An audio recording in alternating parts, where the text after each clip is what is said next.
Good afternoon, everyone. Welcome back.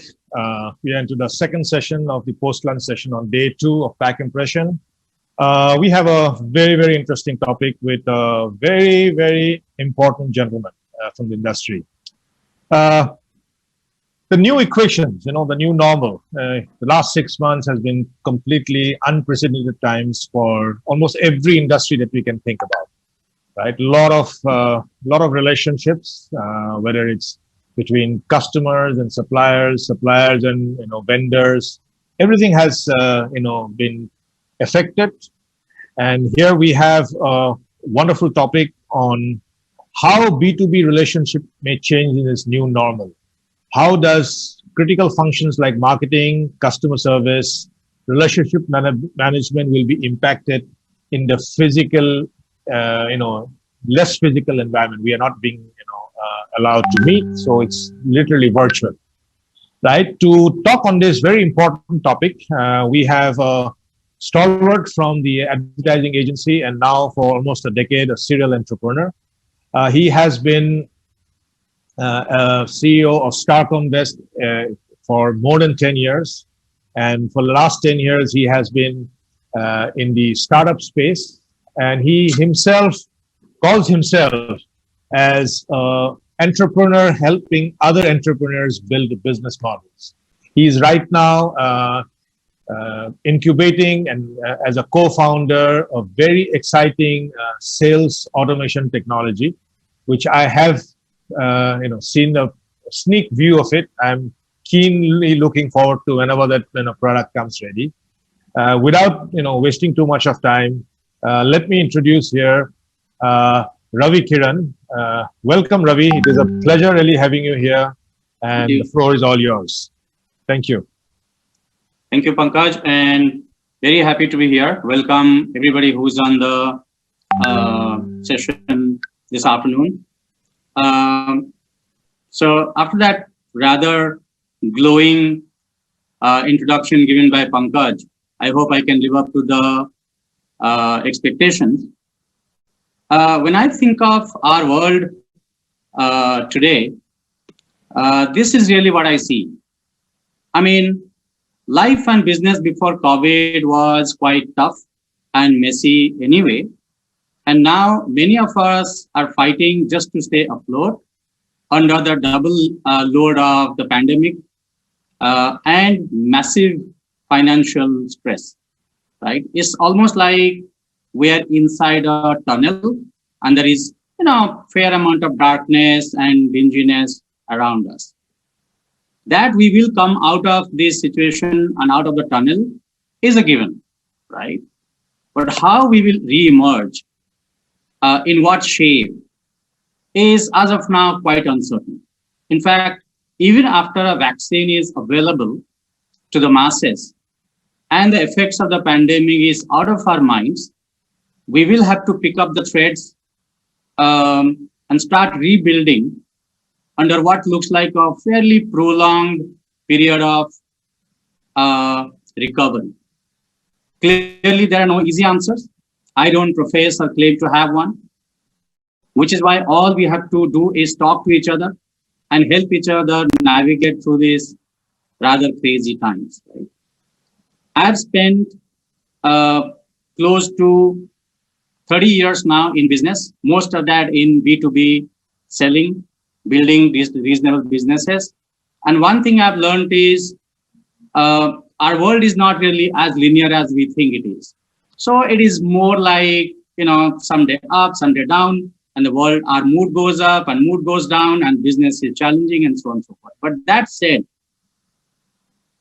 I see this in today and going forward next few months in sort of three phases. When the crisis hit us back in early part of this year, and we started a sustained downturn, we didn't know how long it will take. Some of us are guessing, will it be a few months, few quarters, maybe a year and a half? But be that as it may, we are where we are. There are some green shoots now visible in terms of invention of a vaccine.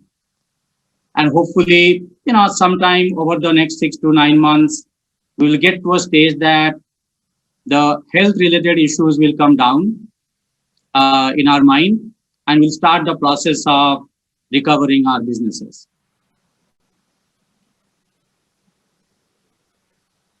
In the 20-30 years I've spent in 30 odd years in business now, I have learned a thing or two about B2B relationship building, marketing and selling. I've faced economic downturns, especially the one that hit us in 2008, the global recession. And while this one seems to be far worse than that one, but in 2008, that didn't look very easy either. We came out of it. Today, I'm going to share some of my thoughts on two things, right?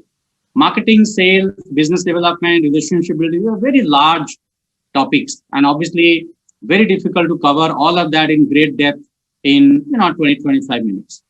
So I'm going to focus on two things. From my little bit of experience, how I think customers, B2B customers especially, may behave as we go into, as we sort of deal with the COVID pandemic and go into the recovery mode of our businesses, and what we can do about it, right? And I'm going to focus mostly on the post-COVID scenario. A lot of things have happened during the last 6 months, and we have learned many new languages, many new words, phrases, jargons. I'm not going to belabor on that a lot. So here are a few things that I think may and may not happen. Despite all our fear that we experience today, I believe some of our fear is obviously justified, but some of our fear about the future is a bit overstated.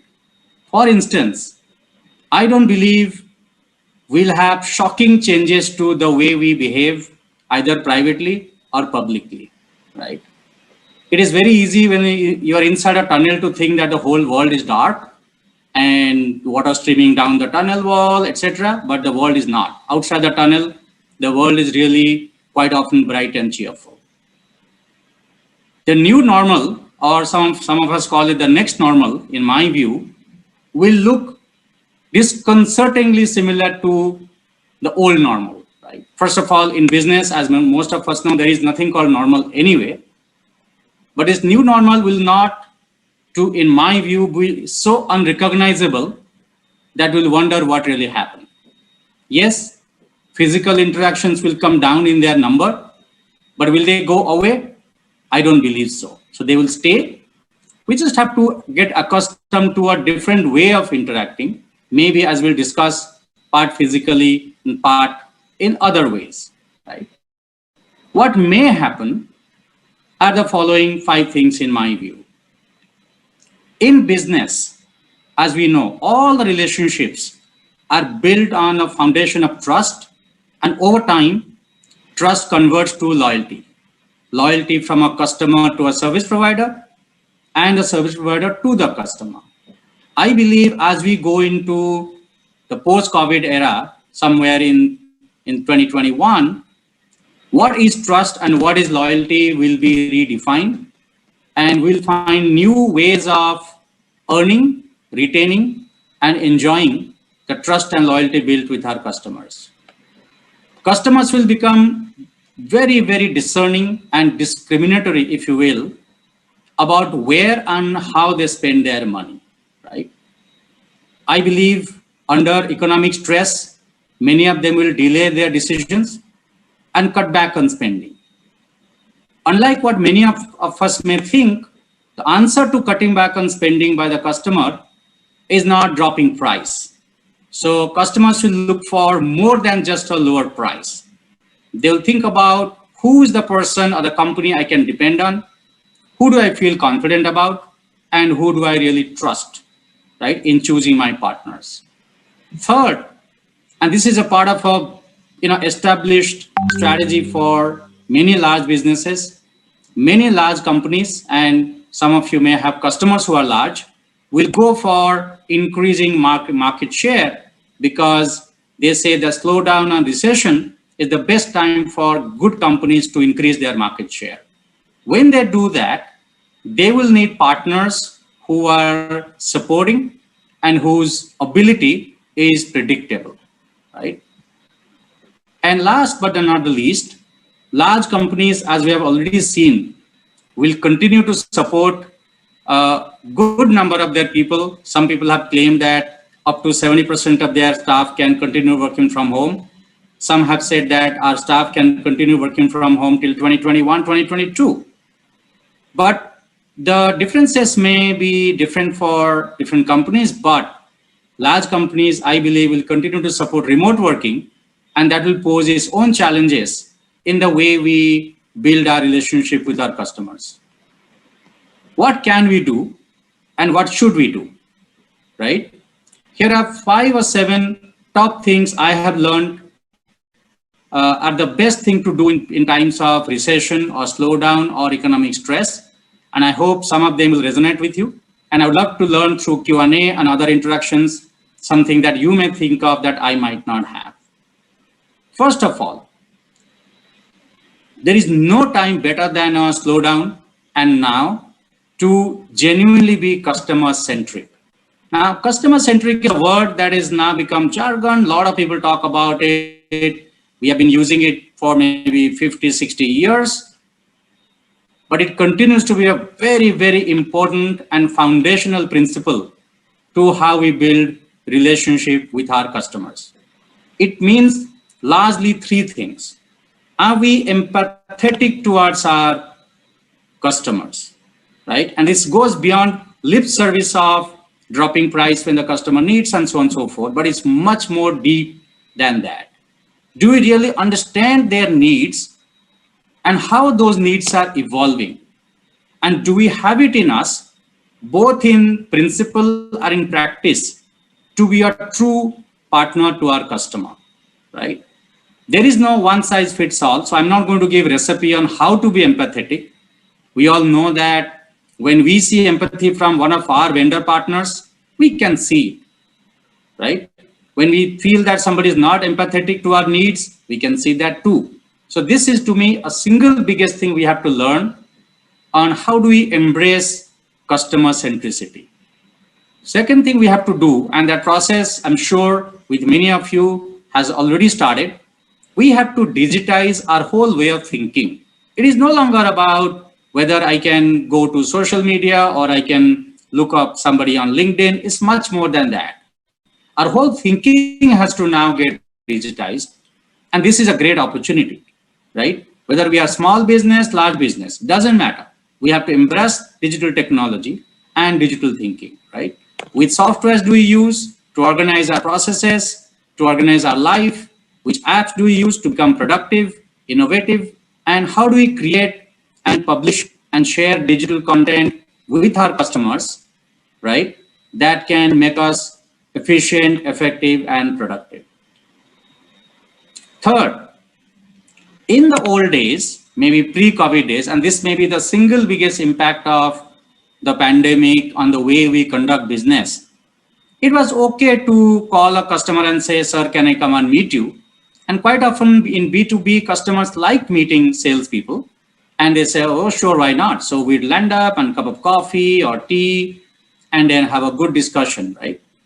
As customers start avoiding meeting people, we have to blend our communication channels with a good mix of digital and personal. In the past, we made a phone call just to ask for a meeting. I believe going forward, we have to use that phone or video or Zoom or Google Meet or many other digital technologies and softwares to do much more than just fixing a meeting. The reason, because customers many times may not want to meet. More importantly, customers may get choosy. If earlier they met 5 salespeople for a certain product and sometimes multiple people from the same company, today that may change. And tomorrow that will certainly change. They would want to reduce the number of meetings, conduct more and more interaction digitally, so that their in-person meetings are genuinely meaningful and productive to them. So to land up at a customer's building and call sometimes, as good salespeople have done in the past, saying, sir, I'm downstairs near your building. Can I just come up for a cup of coffee? I doubt customers will really like and appreciate that in future. So we have to adopt what I call blended selling, which is in-person, physical, as well as digital. This is very important. In the past, salespeople have learned how to make personal communication with customers to build relationships, wishing somebody happy birthday, sending a bouquet of flowers, sending something like a movie ticket, whatever it is that we have been trying to build relationship with customers, both at a personal level and at a business level. I believe that has to now go to scale. We can do personalizing, but we have to do it at a scale because that's something the digital medium offers us. I also believe that one of the big things that may happen is that because we have already become some sort of isolated and quarantined and all that, is that salespeople and customers, when they start avoiding each other, we may unwittingly get into something called a social recession, far worse than what we can call economic recession. That means we have to, in order to avoid social recession, we have to talk to our customers, listen to our customers, not just to say hi bye, but to genuinely understand their needs and how the needs are evolving so that we can offer a solution to them. One of the biggest things that happen in the stress times is customers start seeing whether I need to reorganize my service partner or vendor portfolio, right? And we have to do the same. If you are a service partner to a bunch of customers, you will have to review your portfolio. Who are the customers who are worth retaining? Who are the customers who are worth letting go? Because retention is going to be probably the single biggest business survival strategy for all sorts of businesses, certainly for small and mid-sized businesses, because the cost of acquiring a new customer, if you lose one, is going to be significant. And sometimes if you lose too many customers, business can go down. So we have to review the portfolio, retain the best customers, quite often at significant cost, and rewire our own thinking at how do we significantly up our service delivery to our best customers. Lastly, just retaining is not enough. Our customers have to come to a stage that they will talk about us to their friends and to their peers. When that happens, it will be a great recognition that we have not only retained a customer, but we have converted him to an advocate. And that's what I mean by when I say that nothing is a greater measure of relationship than when a customer talks nicely behind our back, right? So those are the thoughts I want to share with you. Happy to take questions.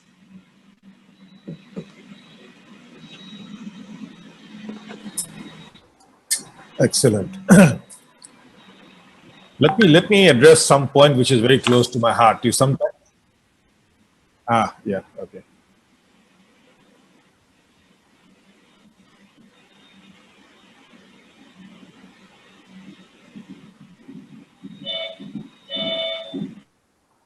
Ravi, will you close down the PPT so that we are more visible? Yes, great. Wonderful session. Feel like I'm back into my old school sales days. Yeah, some of the basics always remains constant, but there were some very, very critical points that you talk about, and I like that two terminologies. One was that social isolation, right? What did you use the word? Social isolation, social recession, social recession. Yes, that's yeah, I think we're already a victim of that, to be honest.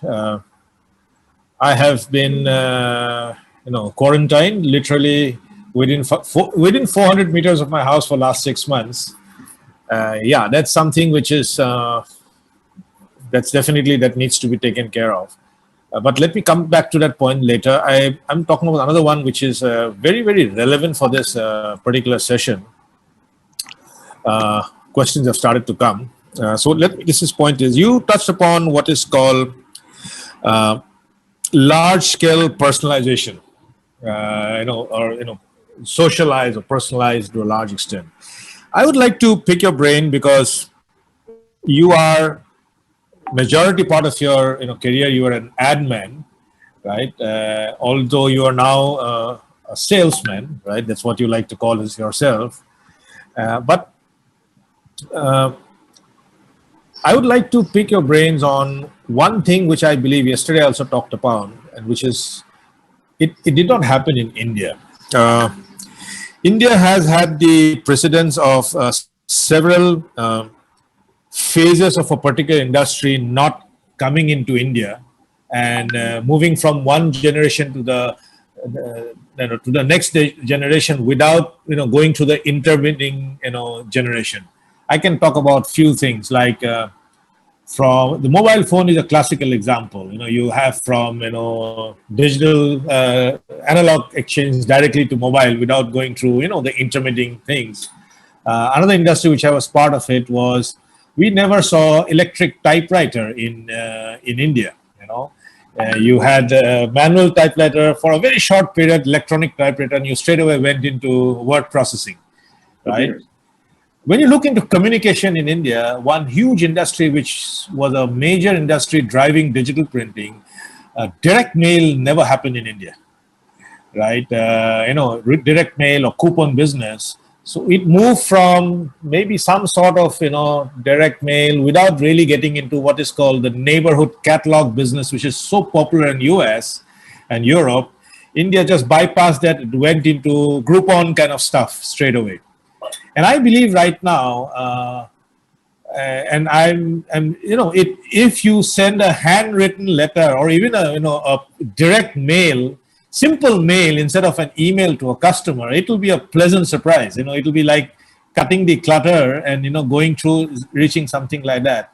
I want to pick your brain as to, do you think some of these means would come back, or do you advocate that to sales and business development people to enhance their relationship with their customers or prospects? So I think it's a great thought. How do we mix what we now know as online and digital, yes, to what sometimes derogatorily people call offline and physical? To me, if I have to be a salesperson, I can't be judgmental about either or. Both have their respective advantages. There are some customers who may prefer a certain mode of communication, a certain language, and I have to adapt myself to what will work for the customer. I have seen from some of my consulting clients' experiences that a lot of people, not just in India, in Europe as well, who are more used to the physical paper-based mail of the past, still prefer physical brochures and leaflets and other communication. And I know millennials, people who are 30, 32 years old, who probably did not see as much paper communication as we did, quite comfortable with reading things off the screen and not needing the pen and paper. I also seen young people between 25, 30 years, so they're not old by any standard, preferring to write things down on a piece of paper as opposed to typing onto a mobile phone. So the way I would say that, I don't want to generalize as to whether we should do digital only or physical only, email only or paper only, but I do recognize that a lot of our communication today happens super fast because of the digital channels, whether it is WhatsApp or WeChat or SMS or mail, or now, in social channels like Facebook and LinkedIn, etc.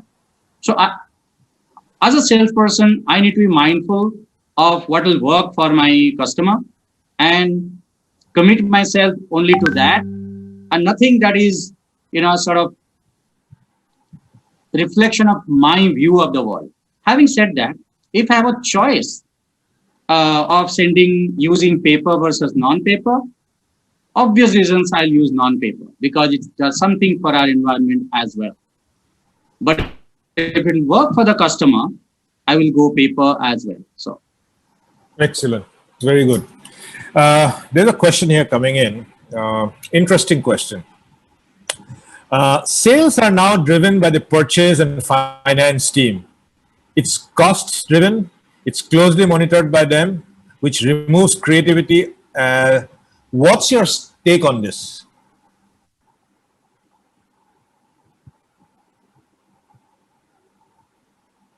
Ravi, are you there? Hello? Akash?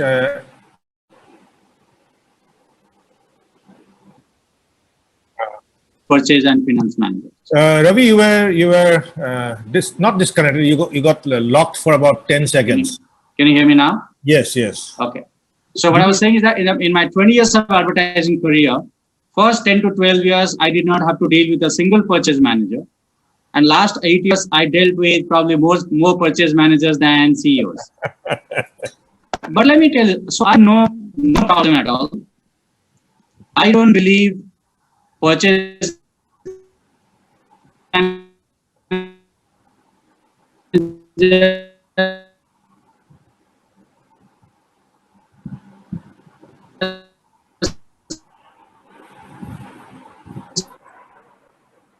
have anything but the best interest of theirs themselves. Ravi, there was a lot of lag. Can you hear me now? Now, yes. You said last. Can you hear me now? Yes, you said last 8 years with purchase, and you don't have any problems, and then we lost you. So what I was saying that I believe purchase managers have exactly same interest in their heart as we have, which is the best interest of the company. Mm-hmm. I also believe for most businesses, the CEO or the owner of the business is the best purchase manager. Mm-hmm. If we deal with business owners in convincing a purchase manager as well to balance quality and price.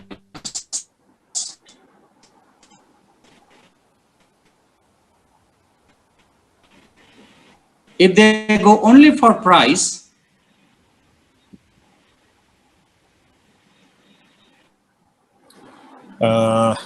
yes, this is.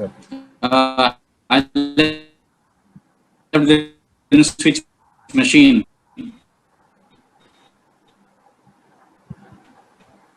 Ravi, there's a lot of drag on your internet. No?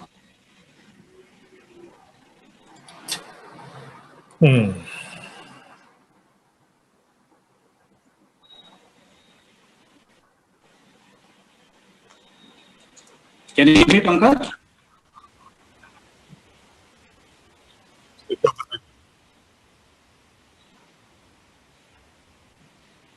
Okay, Ravi, you may have to log out and log in. Yeah, I heard him. Yeah. You can do that. So give us there's a technical challenges that we always have to live with. Ravi is having an issue with his internet connection. Thankfully, we should get it corrected. He's logging it logging in back. In the meanwhile, if you have any questions, Ravi is a really an amazing person to talk. I've met him several times, discussing business. And I think he can give you great insights into how to manage difficult times like this when it becomes a challenge to meet with customers or prospects. So that's what he touched upon. Very, very nice few points. Many of them maybe you are already doing it, but some of the points which he discussed were quite thought-provoking. While we wait for Ravi to join in, let me check the questions. Okay. Is better? Yeah, better. You touched upon a point which is where you said that the strategy or the techniques that a salesperson has to be now multifaceted. He has to use different kind of mediums to be in touch with his client. But nothing, basically, I mean, in a B2B business, I believe nothing can substitute. Hello, can you hear me? I can't hear you now. Akash, can you hear me? Yeah. Hello? Little broken, but I can hear. Please carry on. Okay. No, what I was trying to say that you advocated that the salesperson needs to adopt different kind of methods to be in touch with his customers and prospects.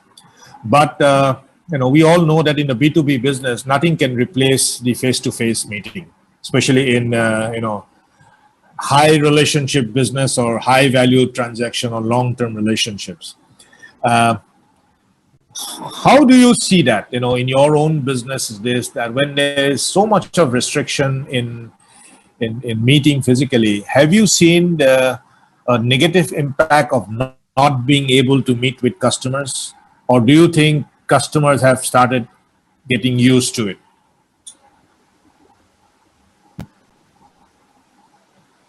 So first of all, that's a great question. Can you hear me? Yes. Can you hear me? I can. Okay, it's a great question, Pankaj.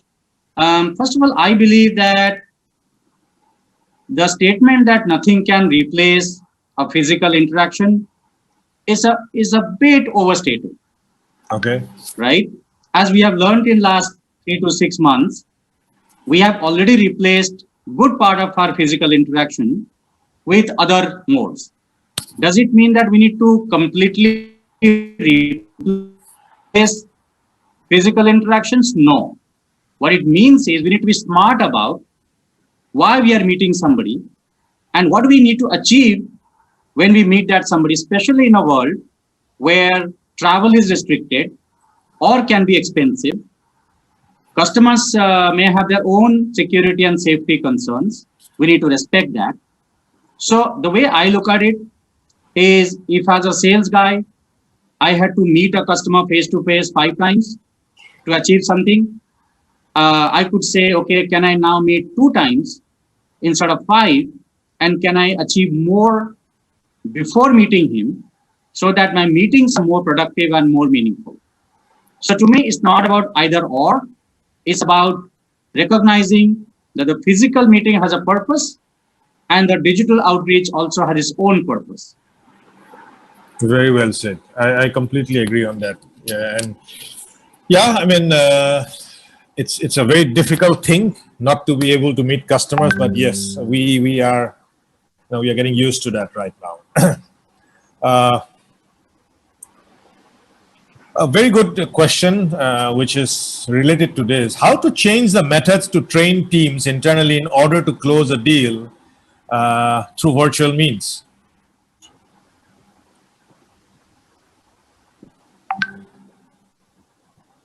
Again, it's a great question. I think a lot of salespeople are used to selling in the physical world.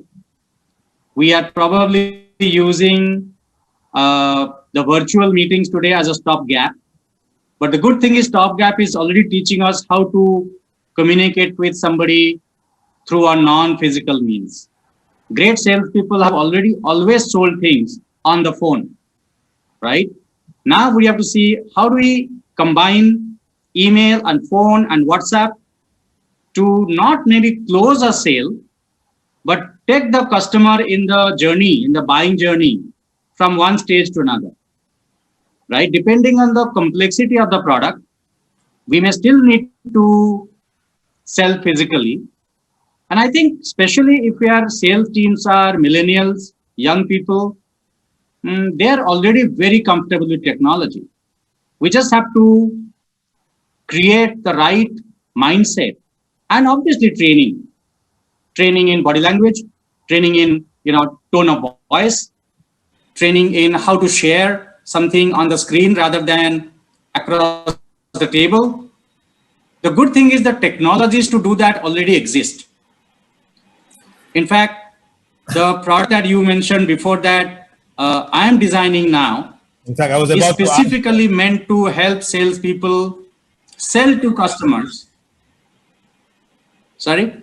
In fact, I was about to ask it. Why don't you give us a sneak view into what you're planning to do? I know a little bit about it, but it'll be great to hear. No, well, it's still under design, so it's a little premature for me to say too much about it, but suffice it to say that it is specifically designed to help salespeople help their customers buy in a world where physical interactions are going to be at a premium. That means it's a blended selling app residing on your phone that will help you, communicate with customers and help them across the buying journey without necessarily having to meet.